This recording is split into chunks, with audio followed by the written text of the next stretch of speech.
Good morning, students. Today we are going to start our new exercise. And before starting this exercise of statistics, we are going to discuss few things on representation.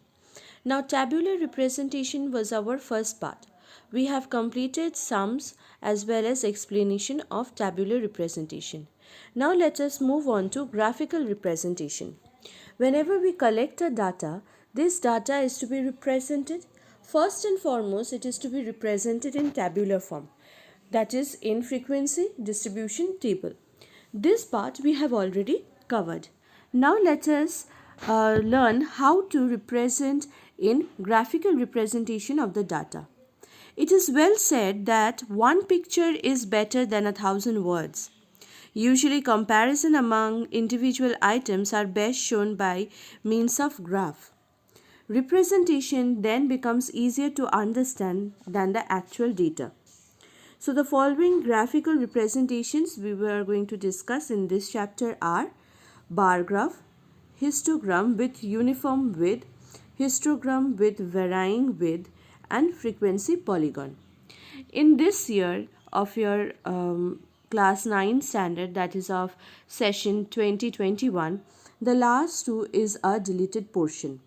So these two are not there in your syllabus. But if you wanted to know, so I'm going to discuss this all four things of graphical representation. So let us see. So today will be the introduction of graphical representation. Now first one is a bar graph. Bar graph, this is the table. This is a frequency distribution table of a few items that are being used in a family, and that expenditure in 1,000 rupees is given. So the first one is 4, means it is 4,000. Rent 5 means 5,000. So as you can see in the expenditure, it is written in 1,000 rupees. So 4 means 4,000, 5 means 5,000, and like this. So this is the table. The bar graph is always represented in this manner.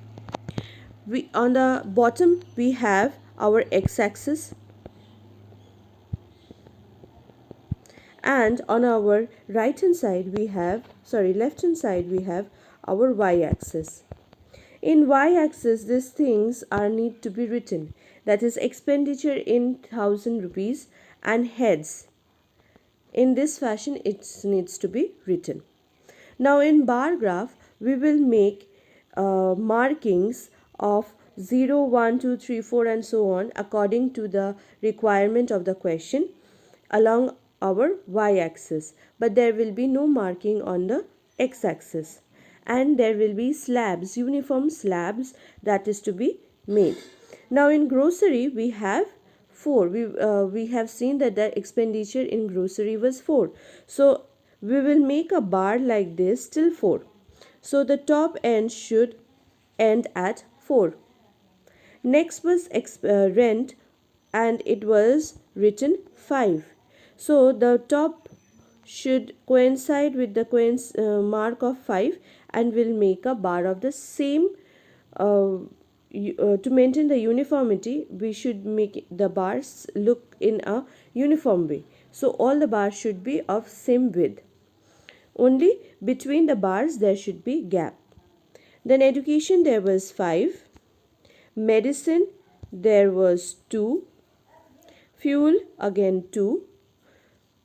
Entertainment 1, and miscellaneous 1. So this is how the bar graph is drawn.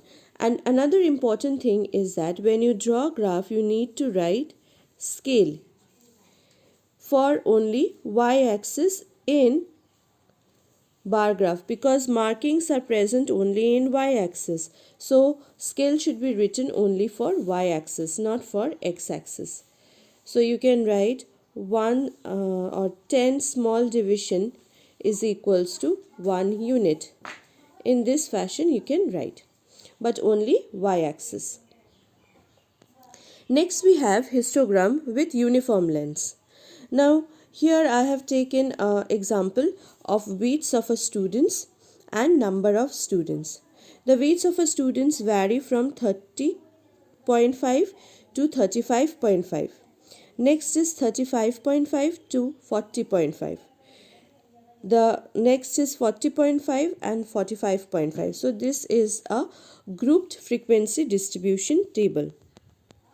And their number of students are given like 9, 6, 15, 3, 1, 2 and so on like this.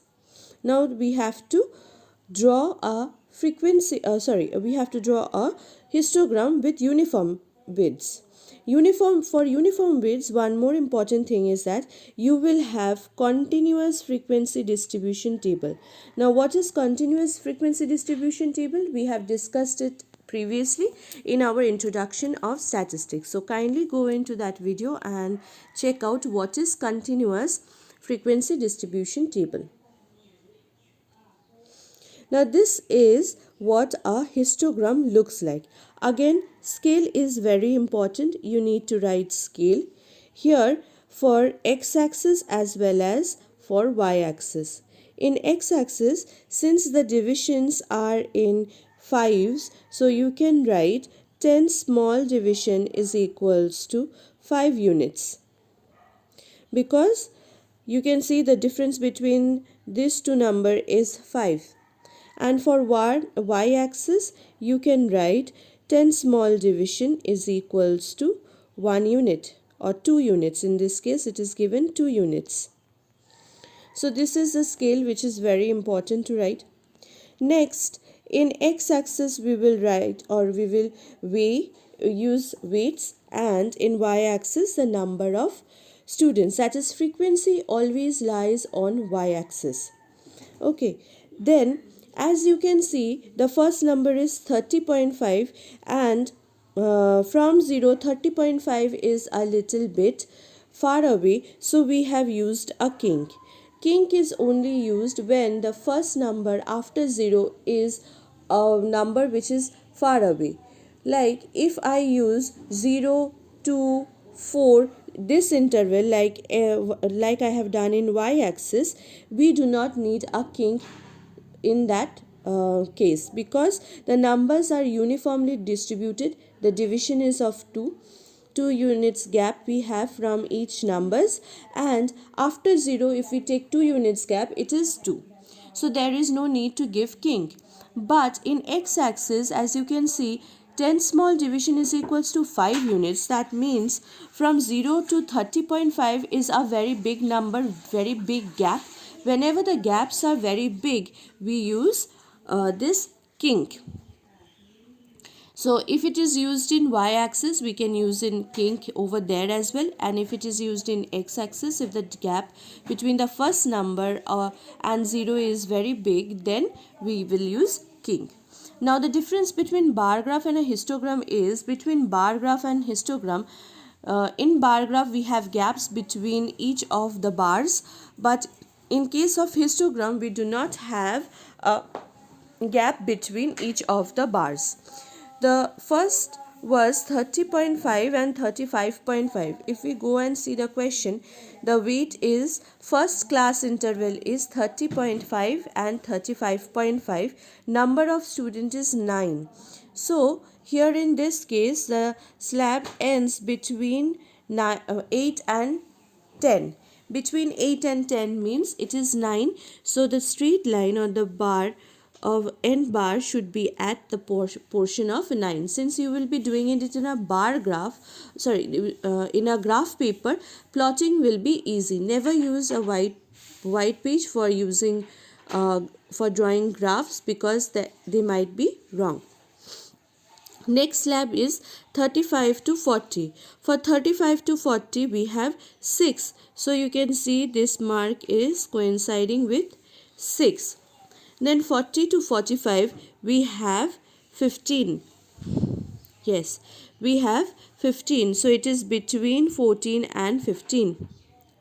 Then we have 45 to 50, 45.5 to 50, and it is between 2 and 4. So it is 3. So in this fashion we can do. This is 1 and lastly this is 2. So this is a histogram with uniform widths when the distance in each of the distance between each of the bars is equal. Then we have histogram with varying widths. Varying widths means the bars, or in this case, will not be equal to each other. So this is our group frequency distribution table. But for varying widths, you will see that the class size will be different. Class size will be different for each of the interval. Here the class size is 20, then 10, again we have 10, the next one is also 10, 10, 10, and this is more than 10. More than 10. So you can see the class size is not uniform. The first one begins with 20 and rest of them are 10, but the last one is again more than 10. It can be more than 20 as well. So when we have class size as different, then we use histogram with varying widths. Now to draw histogram with varying widths, we need to make a table. The mark and frequency is already given in the question. Width of the class means the class size. You can see 20, 10, 10, 10, 10. 70 and above it was written and it was of mark, so it is written 70 to 100, and that is 30, which is more than 10. So to make uniform or quite uniform bars, the length of the rectangle is to be maintained. To find the length of the rectangle, we have to divide in this fashion: frequency by width into least width. Frequency into width into least width. This is the formula that we have to use for unequal or varying widths. So 7 is the frequency. 7 by width of the class is 20 into least width. From overall of this, the least one is 10, so we will multiply with 10. The answer is 3.5. Next, frequency is 10, so 10 by 10 into 10. The answer is 10. Again, 10 by 10 into 10. Answer is 10. 20 by 10 into 10. Answer is 20. Again, 20 by 10 into 10. Answer is 20. 15 by 10 into 10. Answer is 15. 8 by 30 into 10. Answer is 2.65. So this is the length of the rectangles. Now this length of the rectangles will be represented in x-axis and y-axis, and frequency will be represented in x-axis. So in varying lengths, the frequency is no longer expressed in y-axis. So let us see how the graph is drawn. So this is the portion of students per 100 marks interval.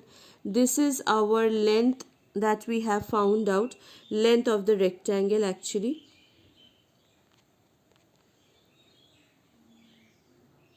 Length of the rectangle, and these are the marks. Marks is plotted in our x-axis. So in our previous one, histogram with uniform lengths, we have plotted marks in x-axis. So here the marks in x-axis will remain same. We will not plot frequency in this case. So the first one was 3.5. So you can see that 3.5 lies between 2 and 4. So this is 3.5. Next was 10. These two were 10. So you can see it is uniformly drawn in 10. Next two was 20. So it is uniformly marked with 20. Next one was 15. So this is 15. And the last one was 2.65. 2.67. So it is near to 2. So it is 2.67. Again, scale is important. You need to write the scale for x-axis as well as for y-axis, whatever scale you consider. Here it is given 10 small division is equals to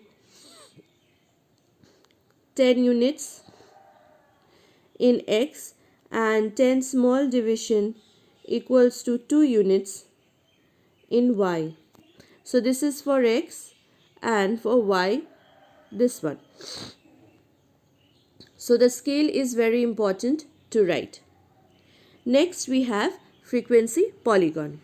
In frequency polygon, marks and the number of students are given. We have to plot a frequency polygon. Now, frequency polygon can be done in two ways, one using histogram and one without histogram. When we are using histogram, first draw the histogram. So the marks will be in x-axis and the frequency will be in y-axis. After drawing the histogram, we will take the midpoints of these bars. So you can see B, C, D, E, F, G, H, I, J, K are all the midpoints. These all are the midpoints of these bars. So join the midpoints and with a free hand draw a dotted line. This dotted line should come and touch the x-axis in the end.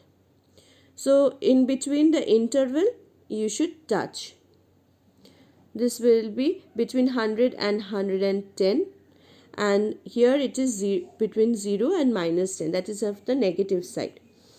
So if you are using with histogram, then first draw the histogram, then find out the midpoint. In graph paper, the midpoint is easily found out, and then we can plot the frequency polygon. When we are doing it independently, we have to use one formula. Again, in this, whenever you draw a graph, scale is important. You need to mention scale. Now, frequency polygon can also be drawn independently.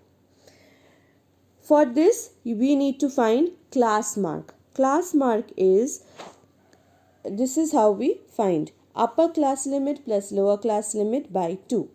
So here in this question, upper class limit is 10, lower class limit is 0.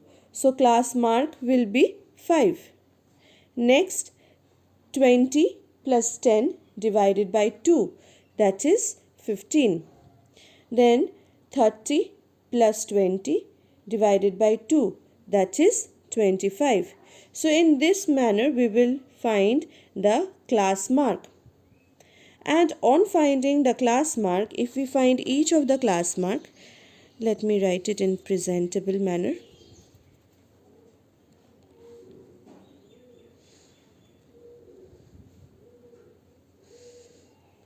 Class mark.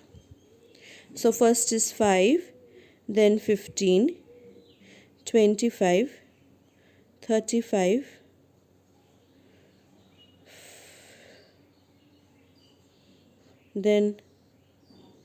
45, 55, 65, 75, 85, and last we have 95. So we will plot the points in this fashion. 5, 5 is the first plotting. Then next is 15, 10. As frequency is plotted in y-axis, so it will be in the after comma, and class mark is plotted in x-axis, so it will be in the beginning. So 5, 5, you know how to plot 5, 5 in a Cartesian plane. So 5, 5 you can plot, 15, 10 you can plot. After plotting those points, you will plot it only in dots. So 5, 5 is this point. Then 15, 10 is this point. Then 25, 4 is this point. So in this fashion we will plot the points and then join the points with a dotted line. After joining it, we will get our frequency polygon table. This frequency polygon table will look without the histogram, and it will look like plain dots that is to be joined. So this was about the graphical representation of our data. I hope this short tutorial is helpful. Thank you.